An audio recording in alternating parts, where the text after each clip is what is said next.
So State of Ohio versus Douglas Lowe, case 24 CR 1359. We're here today for purposes of arraignment. The defendant was indicted in a 2-count indictment filed on November 21st of this year. Count 1 being harassment with a bodily substance, a felony of the 5th degree, and count 2, criminal trespass, a misdemeanor of the 4th degree.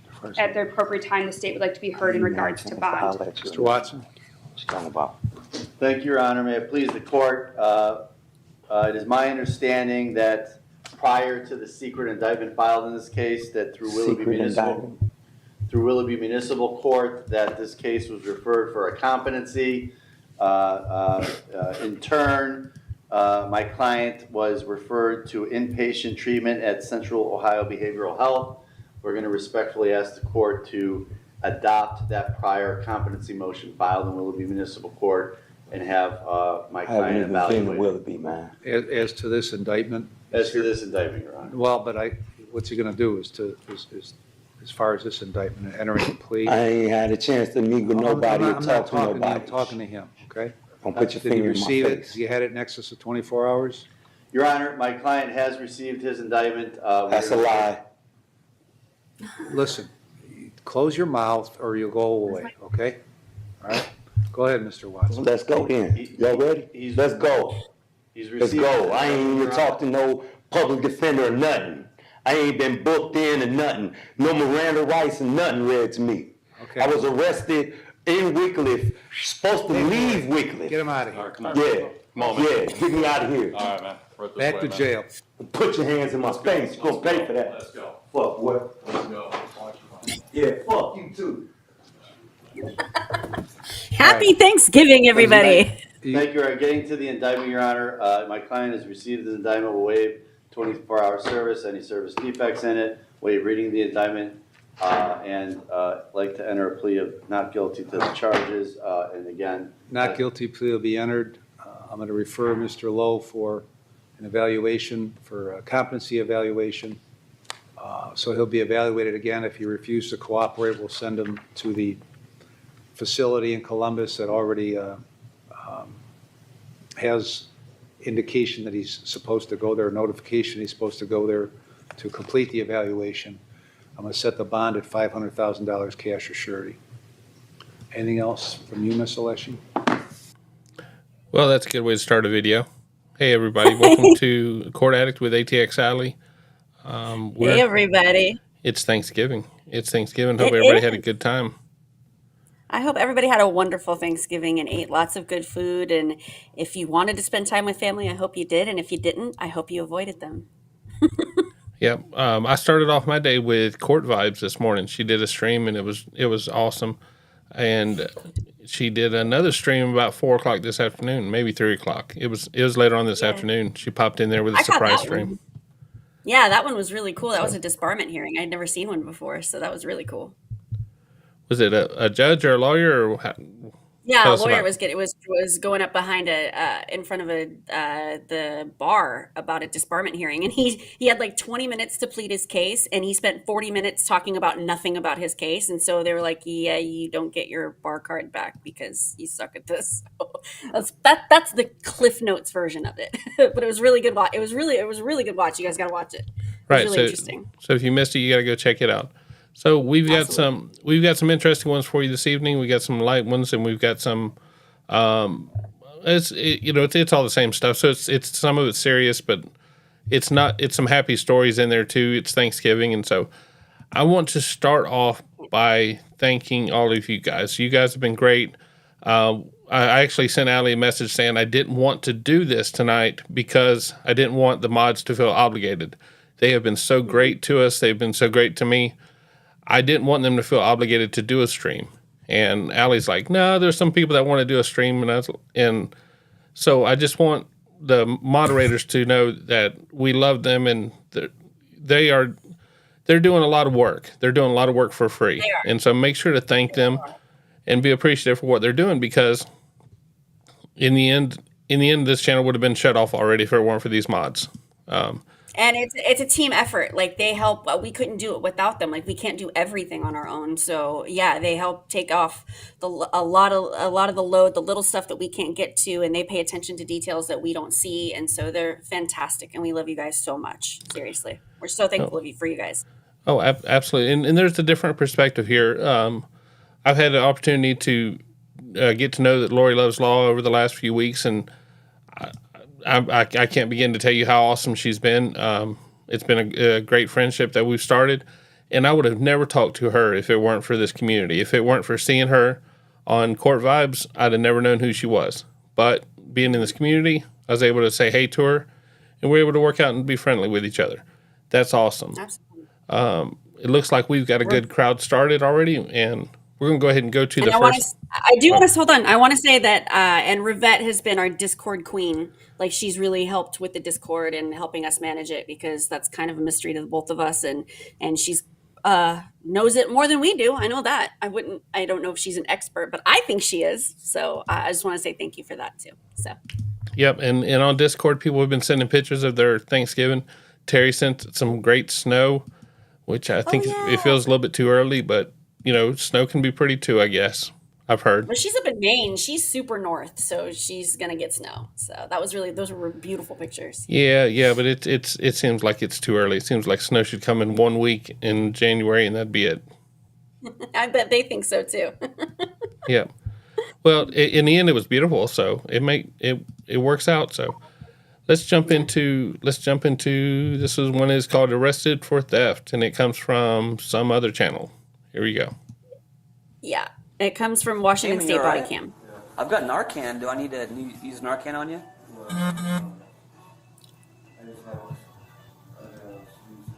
You're just sad.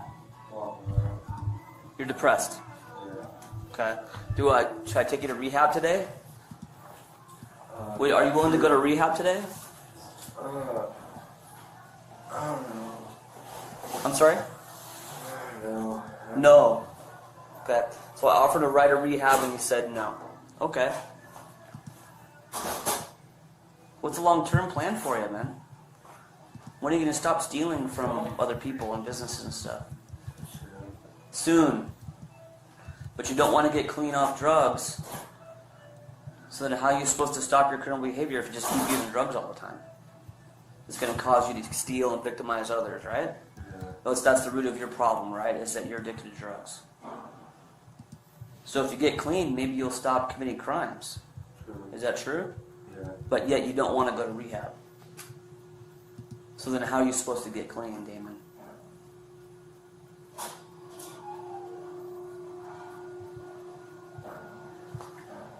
I don't know what to do. We offer people, take people to rehab or the brand new shelter all the time, and nobody wants to use the shelters and no one wants to go to rehab.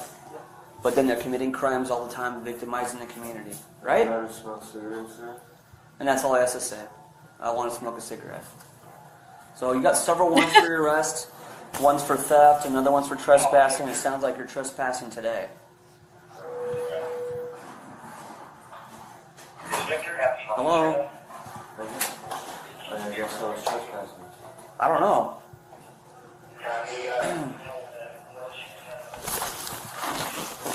Okay. So this is your copy. I'm sure they read it to you and stuff, right? Hey, Alli, do you think you've ever been that high? Oh, definitely. Okay.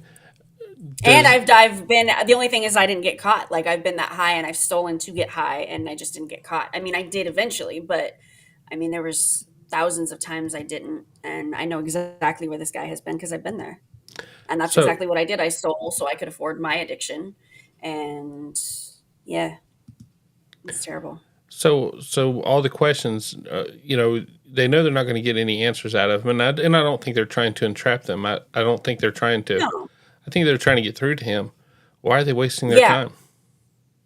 Because you know what? This might be the one conversation that changes their mind. Like you can't stop trying. But how's he going to remember it?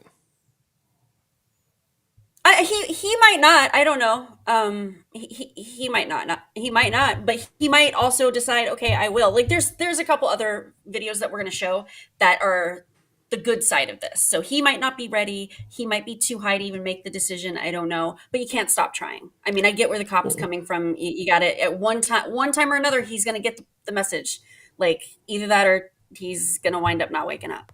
Well, I get that, but I think I'm just thinking of time and place. In other words, I think that the police officer is truly trying to get through to him, but you're talking to a wall right now. You're talking to someone who's not, things aren't connecting.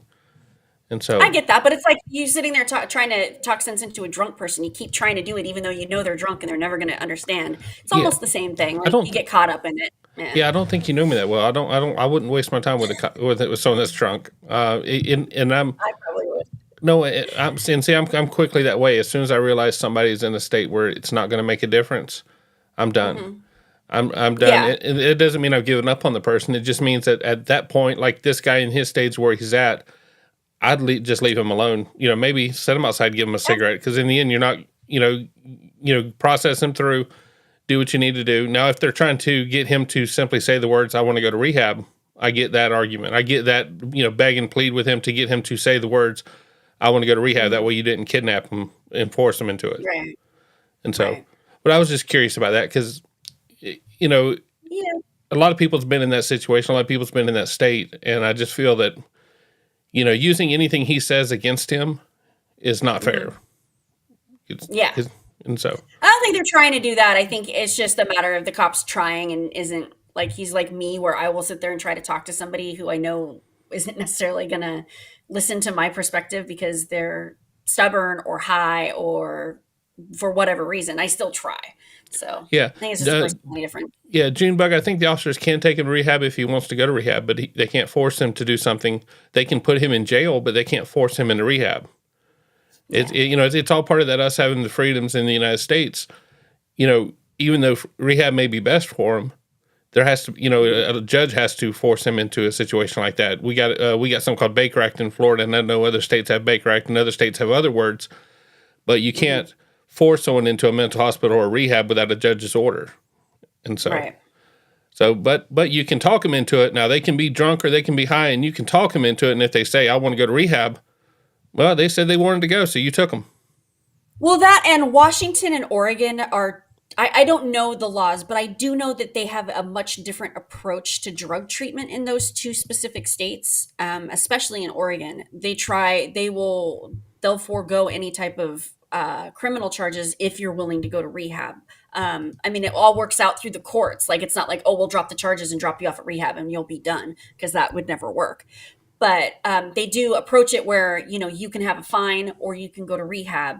I know that's how Oregon did it when they decriminalized all drugs. They decriminalized all drugs and then said, we'll give you either a $100 fine if you get caught with a personal amount, or you can go to rehab or just pay the fine. But they've since repealed that because they realized that was a really bad idea. So my best friend Kim says that she remembers talks to her when she was drunk, so please don't think it falls on deaf ears. And I guess that's what I was asking, because to me, it was falling on deaf ears. It was the pure definition of it. So if there's a chance, in the end, I could imagine like the next day he can remember kindness, or he can remember if someone was mean to him. He can, remember generalities of, man, it was a rough night last night. And so, also the cop may not have ever been in his shoes, so he might not realize that he's talking to a brick wall, Like, he might not realize he's that high and that he's not going to take in everything he's saying, which he may very well not be. So that could be a different perspective to look at it too. I don't know. Yeah. Well, it looks like Fozzie's here, so I think we can hit play again. Fozzie, yay. Okay. So if you come back on here, they're going to call us, or me and one of my partners are going to come down here and take you to jail. We're done with your behavior, dude. It's ridiculous. Okay, we got the Nike store and all these other stores calling in on you stealing all the time. You know that all these places have video? Yeah. Are you aware that that's going on? There's cameras recording you when you steal stuff.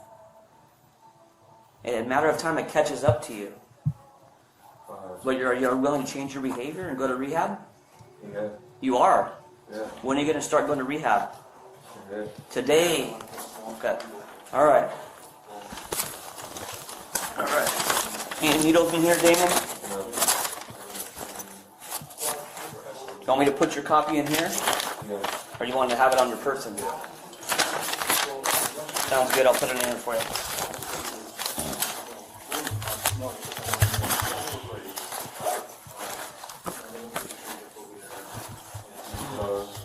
How much fentanyl are you using every day, Damon?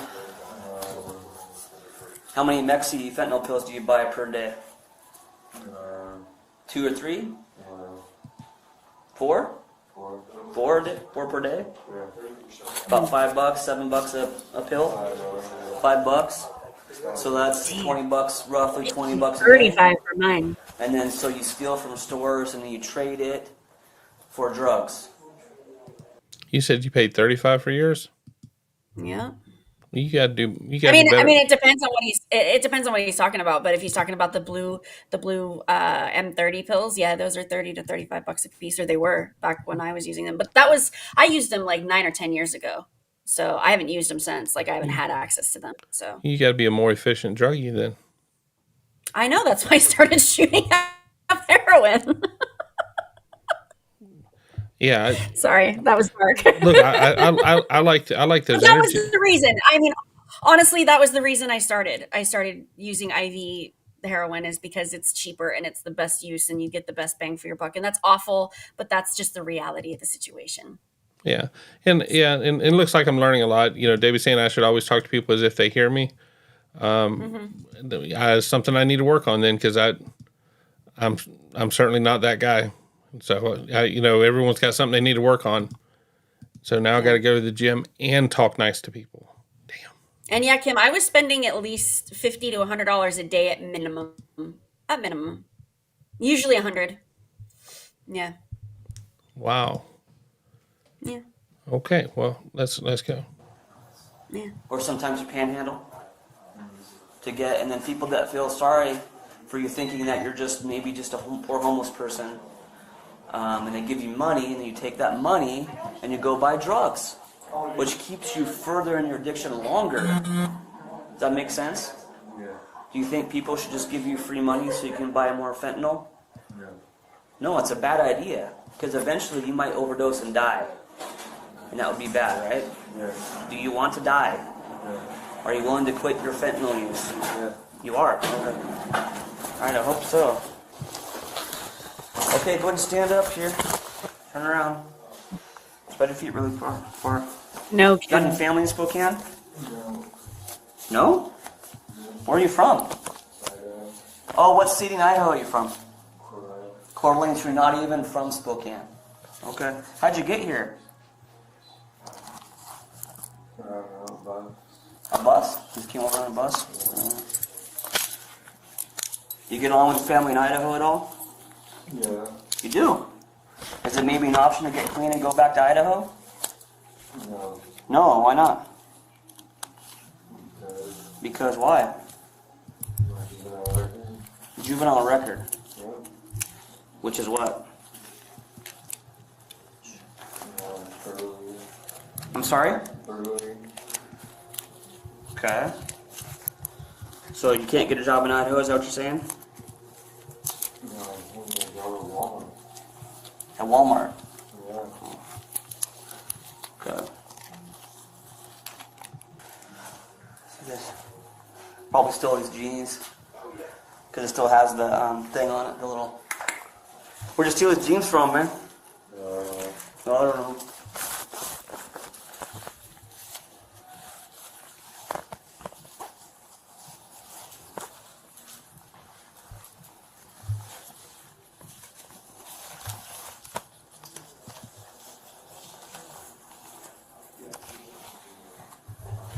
Little tutor here. Smoke fentanyl. What you use to smoke fentanyl? Yeah. Yeah. Why are you telling me that? I'm just showing it to you, man. You run like a dog, bro. What's that? You run like a dog, you want me to put it in my face.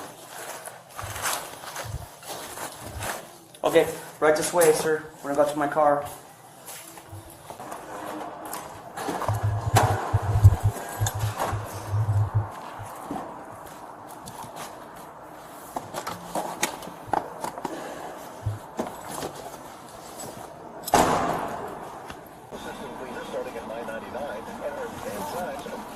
All right, Damon, here's a ticket for trespassing at the ball. Community courts every Monday. 10 a.m. at the downtown library. I'll put this in your backpack.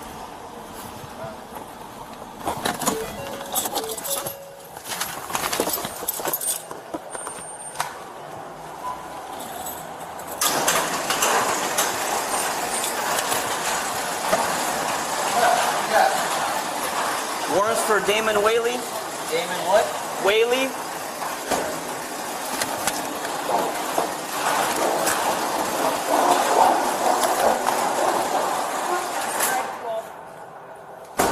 Who's the sport vibes person who just became a member? Kathy. Kathy, I thought she was already there, but she got there. Thank you, Kathy. Thank you so much. Thank you, Kathy. Thank you. And we got Throw the Goat and Fozzie. Fozzie's in there talking, so he's woke up some. He's at work tonight. I know. He's making the big bucks, though. Nora 44. Is that Tunes working now or no? Are you guys going over to pick them up?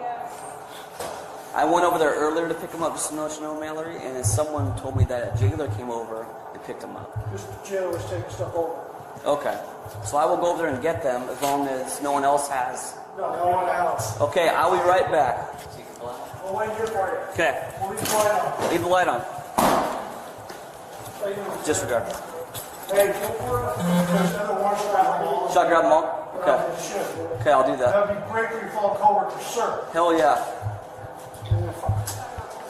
Fuck them. Don't you say? Fuck 'em. Indy. Oh, wow. Drunken Smurf, thank you so much for the gifted memberships. Yeah. Thank you You so won much, a Drunken membership Smurf. yesterday. Thank you so much. So this morning in Court Vibes, everybody was making it rain green over there, and YouTube wasn't giving them out. And so wow. it was at least an hour. It was at least an hour afterwards when they started throwing the memberships. So People I at guess the YouTube trolls were asleep from Thanksgiving dinner. yeah, absolutely. So thank you so much. Thank Look you at so all much. those people. KK got one. Jamie got one. Let's see who else. I'm scrolling up. Who else do I know on here? Throw the Goat got one. Oh yeah, Rebecca. Yep, and KK we got. was good one. Nice.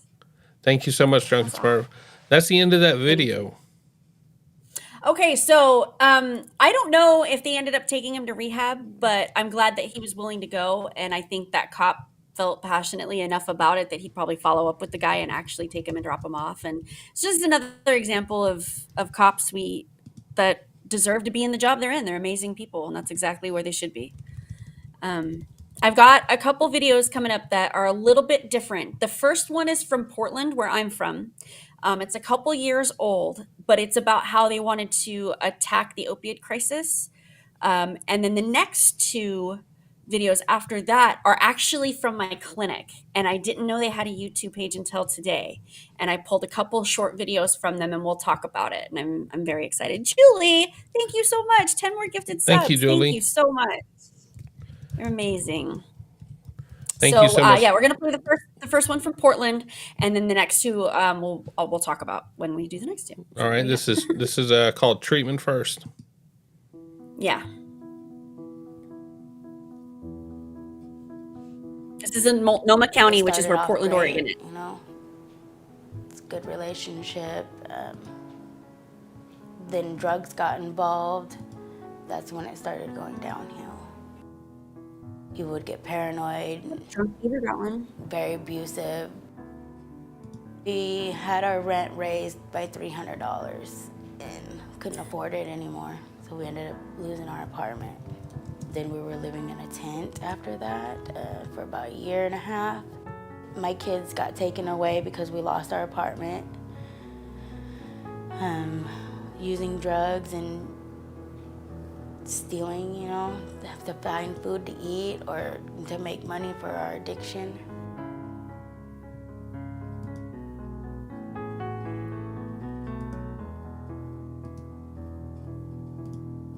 Here, take my picture out so people can read.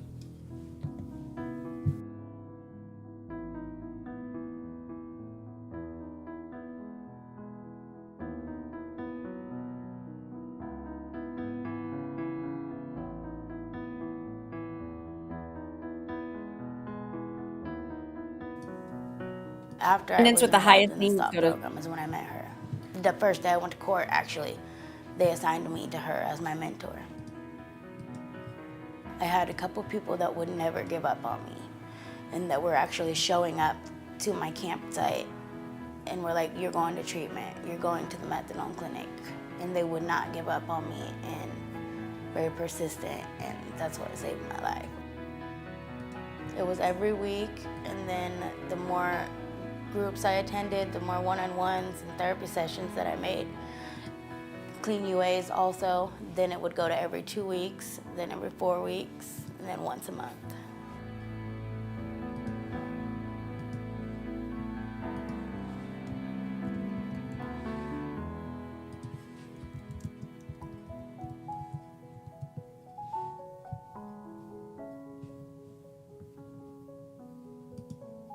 In this program, through working relationships with Defense Bar, the courts, and others, have managed to put together a very robust working relationship that allows us to do good work and put proper kind of sideboards around that process so that there's a lot of trust involved and we have a better outcome as a result of it.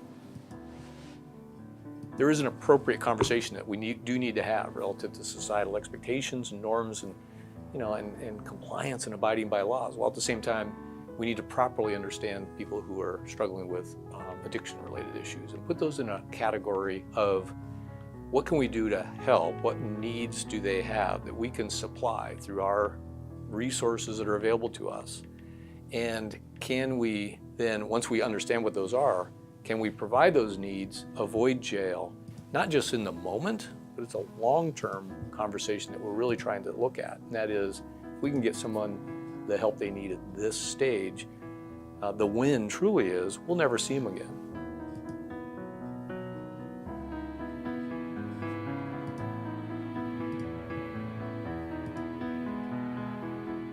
It's definitely easier, I think, to get a job with a misdemeanor instead of a felony. Actually, I'm able to get it expunged off my record completely now that I've completed the Stop Court program. I was able to work on my recovery and get clean, as well as set housing up for myself outside of treatment. And I could come and go as I want, but still be able to be held accountable if I slipped up. I definitely think that it saved my life, definitely. I felt hopeless, when I first entered that program and lost, and I didn't know how to find a way out. Those people were really welcoming and supportive of me, and that's what made it so much easier to keep going forward. I can't wait. I can't wait to have my kids back and just hold them and play with them, even to hear them fight over toys. I miss all that, it's just incredible.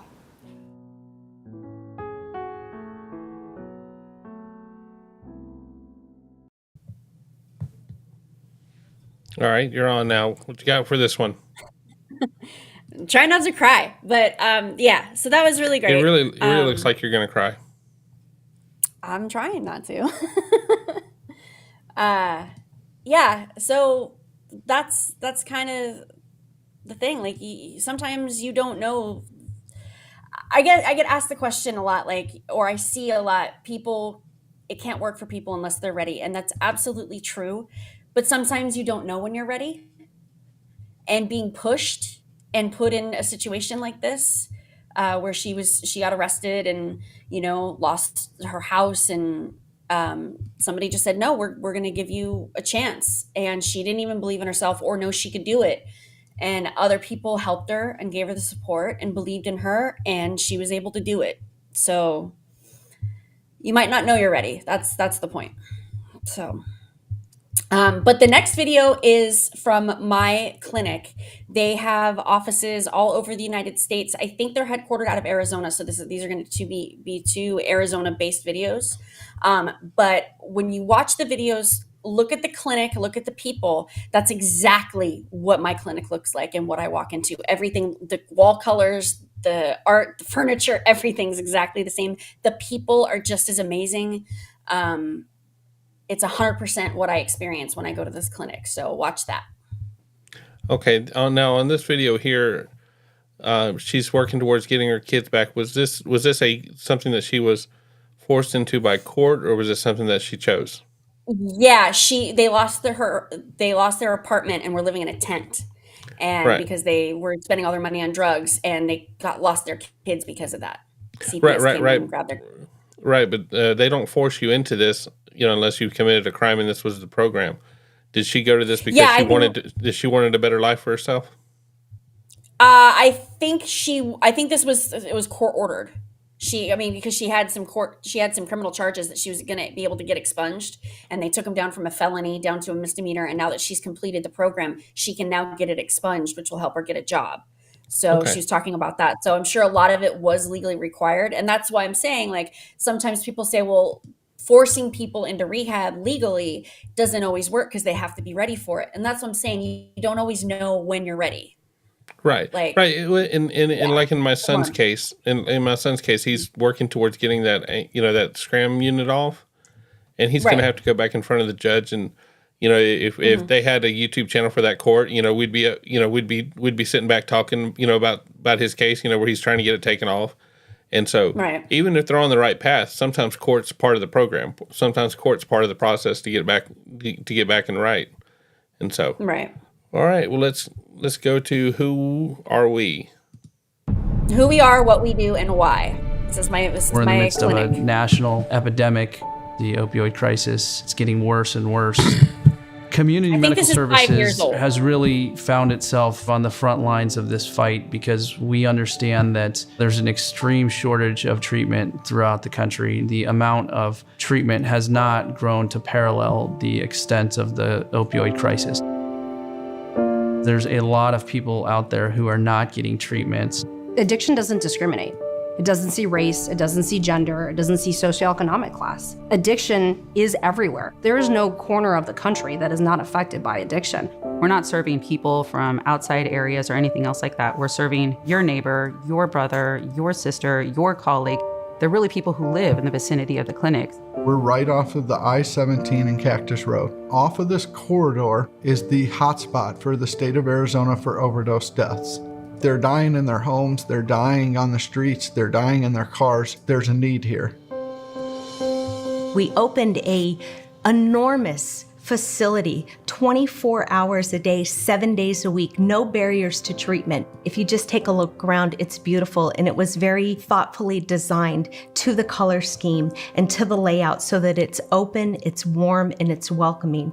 And the location is wonderful. It allows for adequate parking, it allows for movement throughout the facility and potential growth. It is a warm and clean and welcoming environment. Having such a large location allows us to take care of everything right when you walk in the door. It's the first of its kind in terms of size. The size allows us to continually serve. When we talk about our vision, it's more than just getting people to stop using drugs. So most people that need treatment don't seek it. And so we started talking about what are barriers that prevent people from getting the treatment they need. We said, but what about just the idea that a patient knows they could walk into a clinic at any time? There's the medical component of drug use and addiction, but there's also the psychosocial aspects of it. And it's marrying that too, that it's not just the medication and it's not just that, therapy is going to fix everything. It's a mix between the two. It's a place where an individual can come and decide that they are ready to seek treatment of further addiction. We believe in a therapy approach to it, not just coming to receive medication. This epidemic has no face. So you see me sitting here, you see me with a nice dress shirt on, and you're wondering to yourself, you're like, I wouldn't think that guy had been incarcerated over 20 times, that he had nowhere to go, that he lost everything and nobody would talk to him. But due to treatment like this, I get to be free. And that's what our patients get to experience as well. They can see hope that things can change, that as long as you are still breathing, you have the opportunity to make change. We're excited to be here and to have this opportunity to really affect positive change in the community. And we've done a lot of work with the community, meeting with them, talking with them, kind of addressing any concerns that they have so that we could really be a collaborator when we come into this community. So I just wanted to say congratulations to CMS for expanding. And I want to jump in there on that because I was thinking about that with just watching this. Barriers are the stigma of what addicts can't do versus what they can. It is a lot. I was shocked to see how pretty that building was. I was shocked to see that's how big. exactly what my clinic looks like. Right, but it's shocking though, because where I'm at in Florida, any of those types of clinics or anything like that is normally in the broke down shopping malls, just where they could get rent space, and it's normally a rougher part of town. And so with this right here being a nicer thing, it's it almost gives them a better opportunity to see there. And like the one guy's talking about, hey, you see a guy in a tie and find out he'd been incarcerated over 20 times, you're able to see that there is a better side to it, not they're just processing you through the system. And so, right. But no, stigma's a big thing on it though, because once you feel that you're a junkie, or once you feel that you're a druggie, or anything of the sort, once you've labeled yourself that, and once people have labeled you that, it's hard to get past that. It's hard to say, man, I can fix this up. I can do something different tomorrow. Absolutely. And they the difference with this clinic is that I want to point out is they don't do court ordered treatment. At least mine specifically doesn't, and I'm assuming since this is a network and it's all the same clinic that they don't either. They don't do court-ordered treatment. They do community treatment. So people walking in off the streets, like I just walked in off the streets. I don't have health insurance. I didn't have anything. They were like, absolutely. When I started, it was like $80 a week for my methadone. And they were like, and they don't require you to pay it right that second. Like they're more involved with getting you, getting the intake process done, getting you, what you need, getting you the methadone so you can get out of withdrawals, because that's probably the reason you're there, to get you feeling better. And so it's not something you have to hand the money right over immediately. And I was spending that a day. So having to spend $80 a week was like, okay, I can afford that. That'll save me a lot of money. And they take a whole bunch of different health insurances. I believe they take like Medicaid and Medicare and any type of and there are pregnant women that I see all the time there. There are people that are in their 70s that I see there. There are business people that I see that go in there. It absolutely doesn't discriminate. I see all walks of life that go in. So yeah, it's great. I love them. I think they're great. They're really involved in the community. They're the sweetest people. They're so nice. Like when I told them about my channel, like I swear to God, they started crying. Like they were just like jumping up and down, bouncing with excitement. And it wasn't necessarily because of what I'm doing with the channel. It was because of the change that they've seen within me that I had. She's crying. Yeah. Okay. Anyway, we're gonna hit pause on this for the next 30 seconds. We're gonna hit pause so everybody can watch you. Okay. We really look forward to working with you. We can't wait to see what great work you're going to do, and just all the lives that you're really going to touch and that you're going to save. Thank you from the bottom of my heart. Thank you for the quality of life that is promised to the patients that go to your clinic. The more we learn about it, the more we are in love with the new Cactus facility. This is really going to help. It's going to really help people in a very holistic way. It's a privilege to work with a provider like CMS, who has demonstrated day after day a commitment to ensuring the pursuit of innovative approaches that allow us to better serve individuals with opioid use disorder. If we as a company had to say one thing to you, it would be, we love you. Come in, and if we're not the right fit, let's help you get to the right fit, because you are worth it. I want you to know that Arizona remains committed to saving lives in the fight against opioids. Congratulations to Community Medical Services on the grand opening of your facility, and thank you for what you all do. So I'll just go ahead and put in there, when Alli sent this to me earlier, she really wanted to show that she thought it was real important, but she was worried about the music.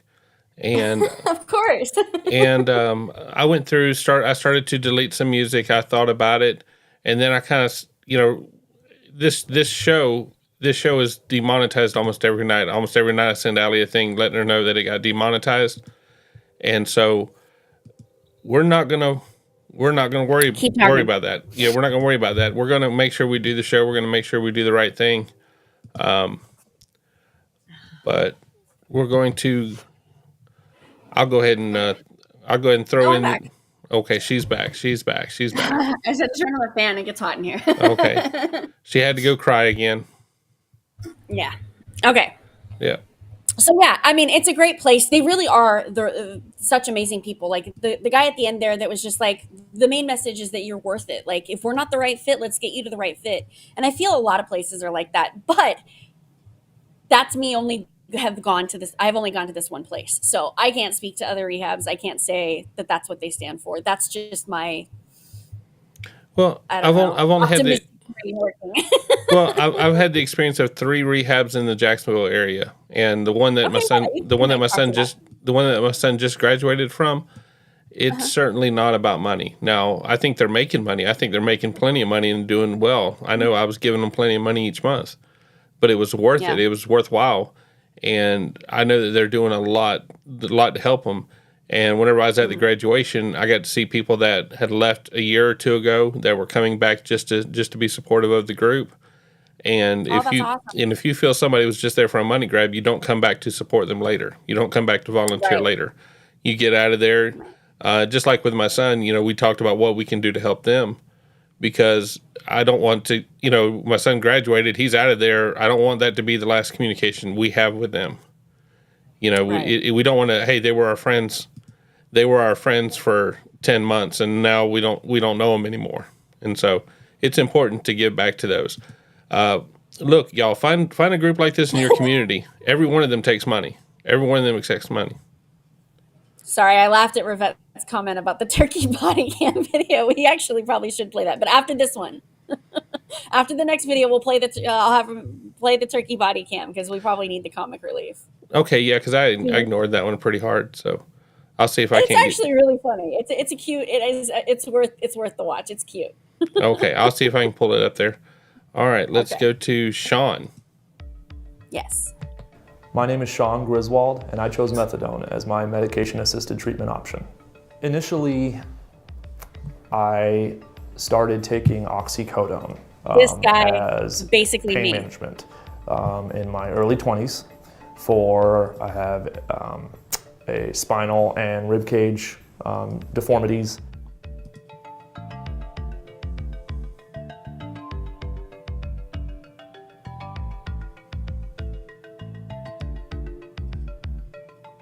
I was being prescribed one 30 milligram every 3 hours, 8 a day. At the worst part of my addiction, I was taking anywhere from 12 to 15 30 milligram pills in a sitting 2 to 3 times a day.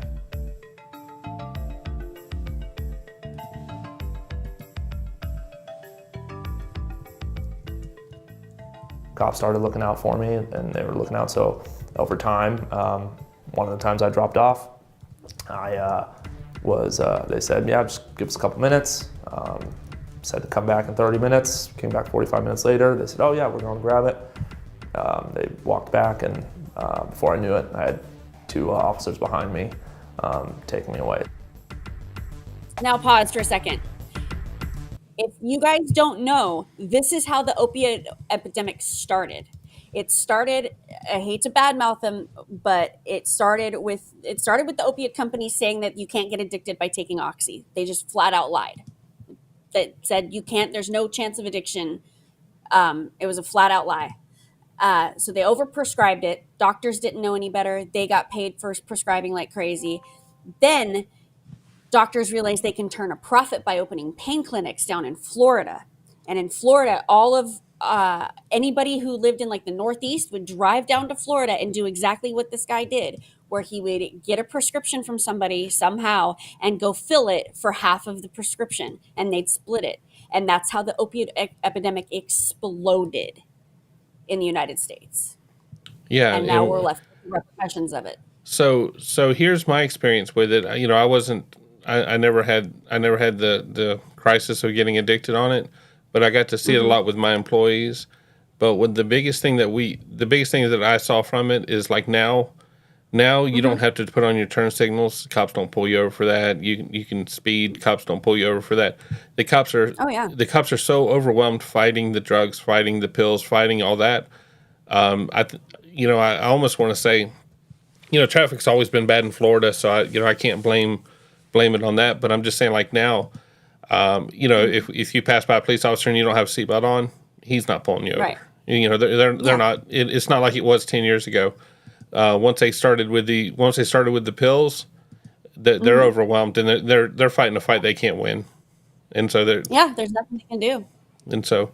And all of this and all of the other crimes that are committed from it, whether it's DUIs because somebody got high and hit somebody, whether it's thefts because somebody needs to steal to feed their addiction, whether it's child neglect because somebody's high and not watching their kids and they're out running around in traffic. Like, there are so many crimes that stem from this epidemic. It's insane. Yeah, absolutely. And they did the doc with two guys that opened the pain clinics in Florida. People drove from other states. It was commonly known. We would have clinics pop up in small towns with doctors that we've never heard of or didn't know, and they would be the busiest place in town. They would just be booming with business, and you could go in there and walked out with a script. You can go down the street, go get another one. And then Florida got smart and started putting it where everything started tying into each other, and so. Yeah, there was a docuseries on, or it was a scripted series, but it was about how it happened on Netflix called Painkiller. I really highly recommend the one on Hulu that's called Dope Sick. That one was really, really well done. Michael Keaton was in it, and that. Is that the one about McDonald's? Really resonated with me. No, different one. Okay, I like that. I like that documentary. Yeah. So that one was really good, and that one resonated the most with me. Caitlin Deaver's character in it, she was the coal miner that had hurt her back. That really resonated with me. Of what she ended up turning into. It was awful. But if you guys can, I highly recommend both of those shows. They're great and give you amazing insight as to how it started and where we are. But yeah, continue on with the video. It's a good video. All right.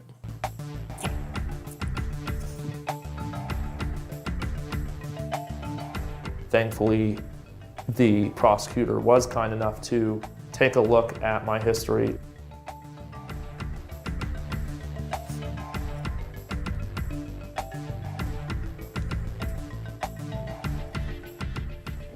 It was a blessing, gift, miracle, whatever you want to call it.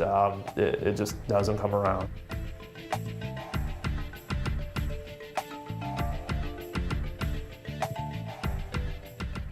The stigma I had always had and I had always heard about methadone was it was for people trying to get off heroin. That was a tough sell initially.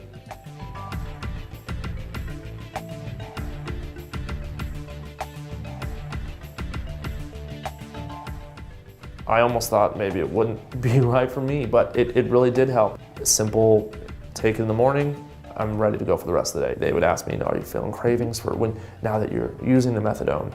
Do you find yourself? I didn't. Yeah.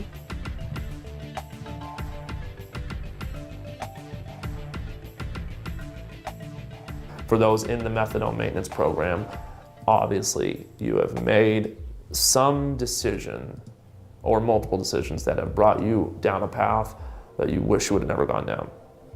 And it's better to have somebody there who is, whether it's licensed or put there, it's their purpose to help you at least give suggestions and advice to help make the right decisions, to move in that better path, help you along, get those things off your chest, or even if you don't want to get those things off your chest, just get rolling in the right direction. I just think it's been fantastic. The best thing I would have to say that has happened since being on the methadone treatment has just been pardon me for the generic response, but just the change in my life overall.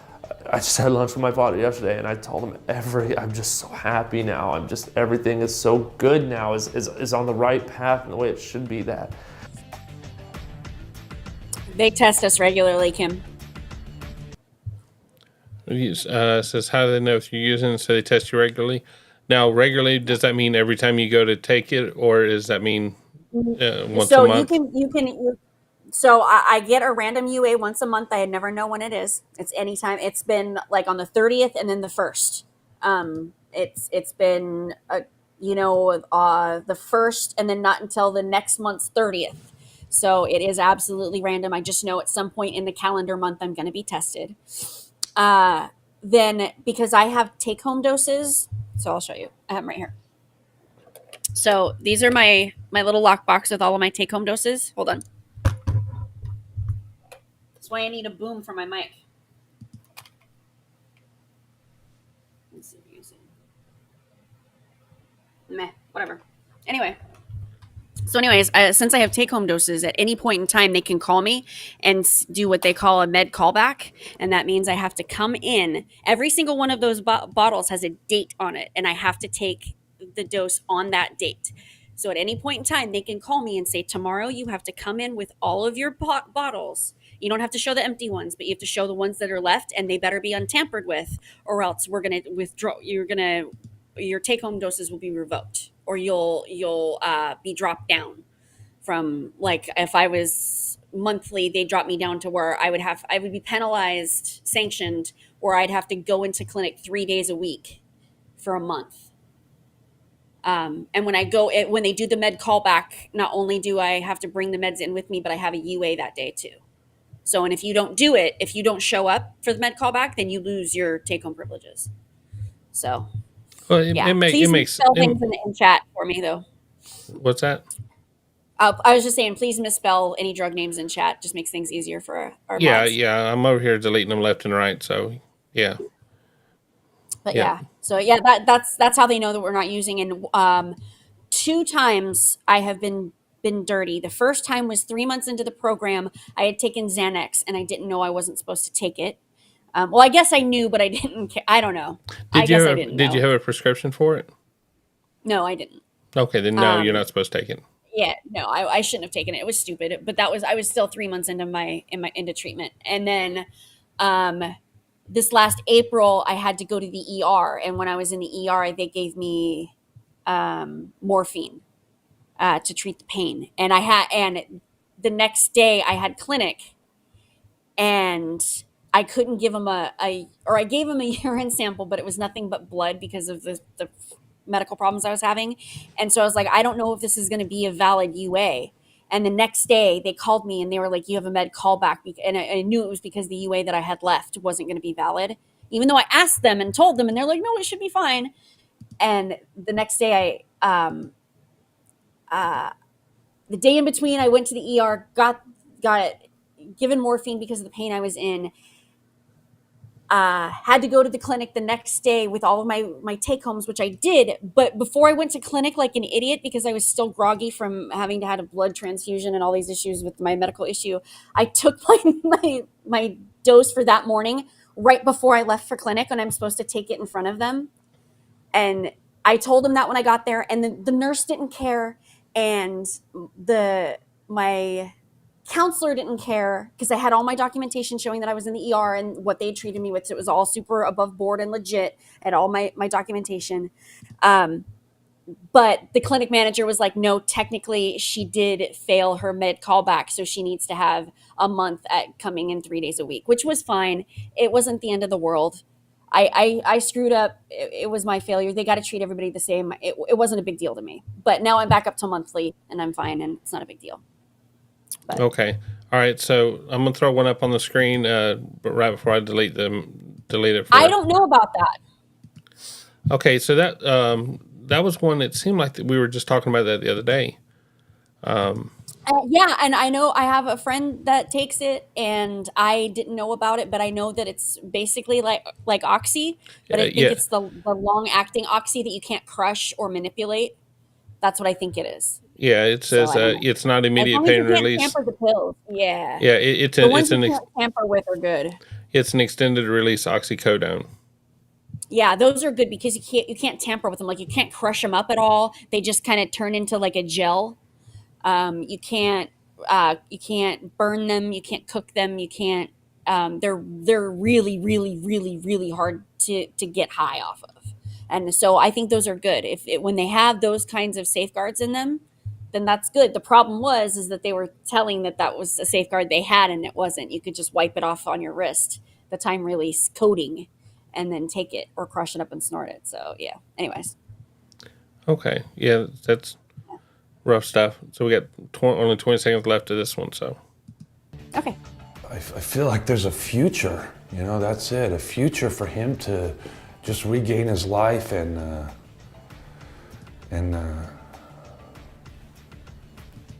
you know, experience the joys that we know are there. Okay, so this guy here, you know, he let his heart out on here, and this is the same group that did that last one had that pretty building. There are. Yeah. Go to they only have like 300 subs on their YouTube, but they actually have like 4 or 5 of these little 5-minute interviews of people that are actual patients. So please go give them a look and look into them because they're great. I'll probably show a couple. I'll sprinkle them in here and there across shows, but yeah, go check them out. They've got some really good videos over there. They don't have many, but what they have is great. Yeah. They're in the chat. They're trying to figure out crafty words, how to spell it. Yeah, just misspell it wrong. In the end, we know what you're trying to get at. So just do what you guys can, and don't worry. The moderators love to delete, so they'll knock it out. Yeah. So the last get my mail from video. my renter's house. Okay, I want you to stay in the car, don't move, just relax here. I'm gonna do some paperwork, we're gonna have another officer come out. Okay? Not DUI? Huh? Not DUI? Oh yeah. It is? Yeah, he just got out of the hot. Now this one here was sad. I watched this one earlier. I'll give it a little preface on it. You know, he's being honest with him, which is the horrible thing for him to do. But in the end, he knows he's lost. But he's being honest with him, and it's just sad how easy it was for him to get the stuff that he got messed up on, and it kind of confirms what we all felt anyways. It kind of confirms what we all think anyways, and so in the end, this is very educational, but it's pretty sad to see, we all think this way, but we kind of hope it's harder to get the medicines. We kind of hope there's not just doctors handing it out like candy, and they are. Driver of the Tesla's in the passenger side right now. He just got out of the hospital. He was driving down the road. He is wasted on probably meds, so we'll have to do a blood draw, but you can certainly talk with him. Female up in front, she was parked, and this guy thought the Tesla was going to stop it itself, and it didn't. So I'll do the crash if you want to talk with him. And I think Liz is going to take over the DUI portion. Perfect. Yeah, let's just keep it going. Okay. I'm Officer Sachick, and I'm with the Lake Stands Police Department. So I know you talked to my officer here, and you told her that you took some things today. How long did it take? So do you mind just voluntarily just stepping out of the vehicle? We're just going to do some tests. Basically, just checking your eyesight. Basically, some tests. Are you willing? Safe to drive. Yeah, that's it. Correct. So if you want to step out, do you have anything on you that might stick me, poke me, or anything like that? No. He has a broken. Mind if I spot your jacket? Mind if I check your pockets? You might have called over, are you? You good? Yeah. Okay, I'm gonna place you in the back seat right here. It was just a little too early between took a drink to Okay. driving. And how many White Claws did you say that you had? probably a 6-pack. Last night? Yeah. About what time? Between 4 and 6 o'clock. PM or AM? PM. Okay. And then what time did you take your medication this morning? The Xanax? Like an hour ago. Okay. 2 hours ago. Okay. All right. Okay, Jake, I'm going to have you sit down right there. As long as you don't do anything crazy or stupid, we'll keep you unhandcuffed and we'll just have you sit here for a sec, okay? Okay. Alrighty. I'll work on zipping up my coat. Is that okay? That's totally fine. Okay. Give me something. You're good. I'm going to have you put your other foot in. There you go. Did you say that you've had a previous DUI? No, I haven't. You haven't had any? Okay. So what we're going to do is we're going to transport you back to our police department. We're going to keep you warm and dry for a bit. I appreciate you cooperating. You've been nothing but good to us. So I'm going to buckle you up and we're going to go to our police station. And then from there, we'll probably do a blood draw because of the drugs on board. Even though you admitted to it, we just have to know what we're working with, okay? Yeah, it should just be alcohol and benzos. Okay. Oh, that's so scary that you're struggling with that.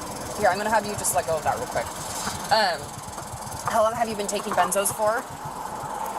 At least 6 months. 6 months? Okay. And when did that all start? When work started getting stressful, we moved plantations and I became in charge. Plantations, what do you mean by that? We moved facilities. What facility? Our company. What's your company? It's well, it was Foremost Fuji Corporation. Okay. And we moved right next to Boeing. Okay. And it just put too much stress on me and I didn't like it. Because you were in charge? Yeah. Okay. I should have gone the right route and gone to the doctor. Yeah. But for your stress and maybe anxiety? Yeah. Okay. Or something that's not a benzo. Right. Is what I'm looking for. Yeah, because benzos, typically how we see benzos is we see people start with benzos and then they gradually, switch to fentanyl, and that's scary. That's how people, they lose their jobs, they become homeless, and ultimately it leads to, death. Yeah. Okay, and so where did this Xanax come from? You said that you didn't get it prescribed to you? No. Okay, do you just buy it off the street? Buy it online. Online? How do you buy it online? The website name changes from time to time, but as long as they have you in their system, they'll keep contacting you. But how do they send it to you without a prescription? Illegally. That's weird, right? that they're able to send you a...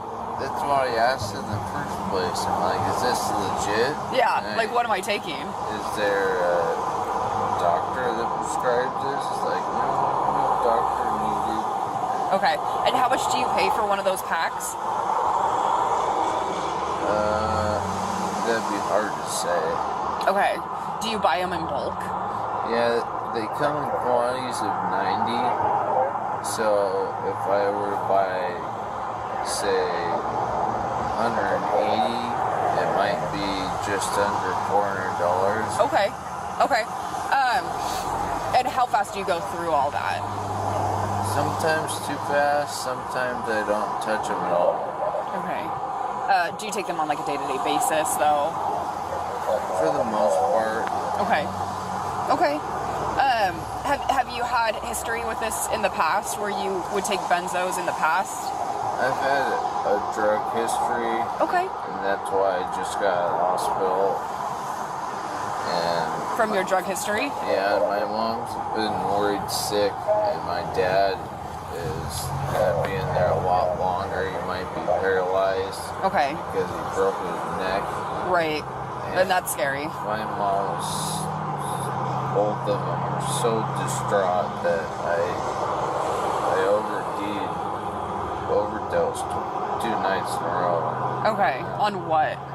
Fentanyl. Oh, so you're already aware about fentanyl? Yeah, I'm not touching that shit. It's scary, right? Yeah. Did you take the pills, or were you doing the powder? I wanted the pills, just to take some pain away before the surgery came, and that's all you could get. All I could get. Was the powder? Time. Yeah. And I heard that it's terrifying taking the powder. it is.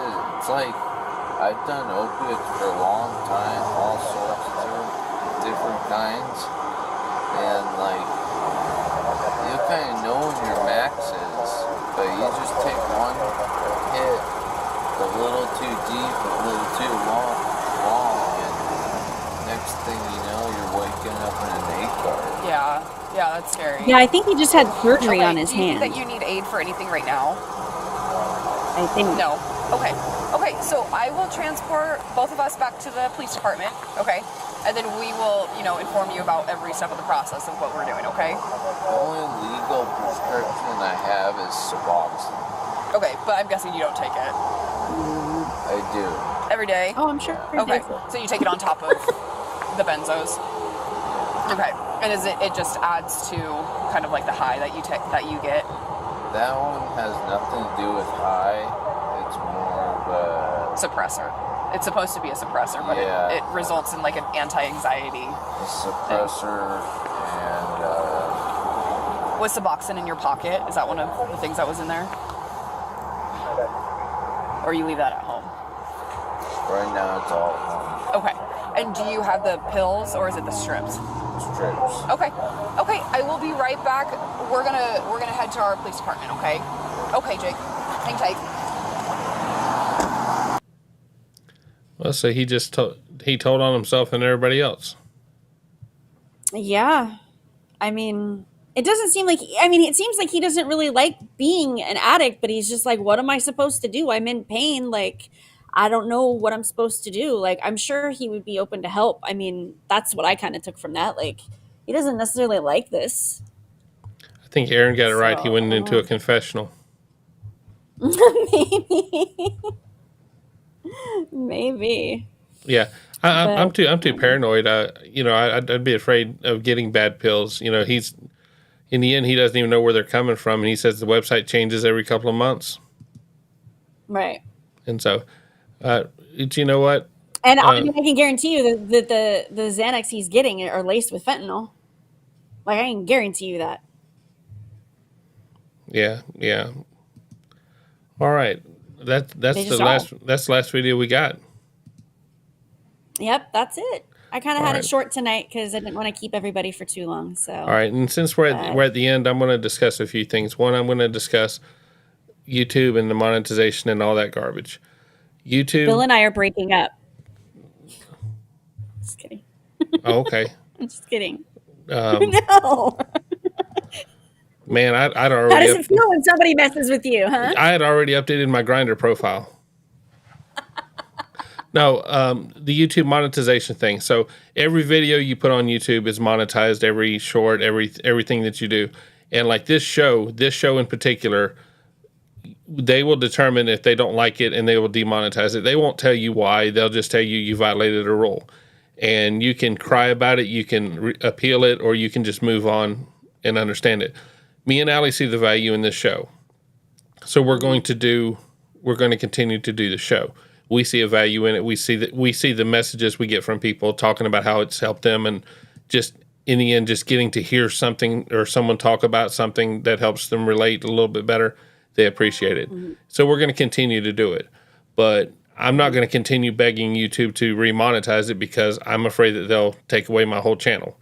And I'm a wimp, and I know that YouTube will do whatever the hell YouTube wants to do. And so I'm going to continue with that. With it being Thanksgiving, I'm going to talk about Jay again. Jay was important to me. Jay was a really good friend of mine. When I first met Jay, I and Fozzie had talked on Discord.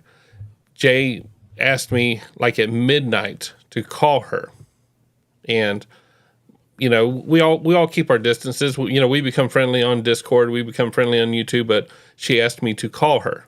When I called her, I assumed it sounded to me like she was intoxicated. I didn't know if she was drunk. I didn't know if she was high. I didn't know. I didn't know the lady. I didn't know her at all. And she said that no, she's just not feeling good. And I continued to talk to her. And I figured, what the heck? It was in the middle of the night, but I was driving somewhere. So I was like, what the heck? I'll just talk with her. Within an hour, she became coherent. It ended up being she was low on iron. And her being low on iron was making her brain not fire right. If she got pulled over, if she was in a bad situation, they would have assumed that she was high, because in the end, she was talking crazy. Within an hour, she was clear. Within 2 hours, she was able to send me stuff from her doctor that said, if you find yourself in this situation, find someone to talk to. And Jay, she was in a bind. I'm saying she lived by herself and she was somewhat secluded. And so I was the person that she reached out to. If I would have been, I'm not going to say I talked to her because I was bored, but I talked to her because there was really no harm in it. It wasn't going to cost me anything. It wasn't going to take up any of my time. And so therefore it was, no harm, no foul. Talked to her, and it truly helped her, and it meant something to her. You've got someone in your life that feels that way. You've got someone in your life that needs someone to talk to. This guy right here, that police officer talking to him made his day. I still disagree with earlier in here, the one where the police officer was talking to him. I don't like the way the police officer was talking to the guy. I think the police officer was being a little snarky with him. I think he was entertained. He was being entertained with the other people around him. I also don't know what had happened before the tape started. So they could have already been through that for an hour, and we saw the last 10 minutes of it. But with Jay was pretty candid. I knew Jay's history. I knew Jay's past. I knew she had some problems in the past, like most everyone does. And so when me and her started talking, my mind literally went to, this is rough. This is just get through this. And within a couple hours, she was great. She was smart. She was able to talk about stuff. And if I wouldn't have given her that 2 hours, what could have happened to her? The way I like to look at it is, I gave her that 2 hours, and look what happened to me. I gained her as a good friend. And so, with it being Thanksgiving, I've been thinking about Jay a lot today. Find you that friend. I'm just saying, find you somebody that you can work with. With me being married, I don't tend to find internet women friends. That's just not good business. But doing this, we've started working with each other. We've developed relationships with people. I work with Linus, work with Lori Loves Law, work with Alli, work with Gina, work with Jennifer, Painted Blonde, work with Rivette. We develop professional and friendly relationships. Just understand people's value and treat them right. So that's about all I got for tonight. That's a great story. Thank you guys for giving us your time tonight. Have a great night. Go eat more leftovers. Watch football.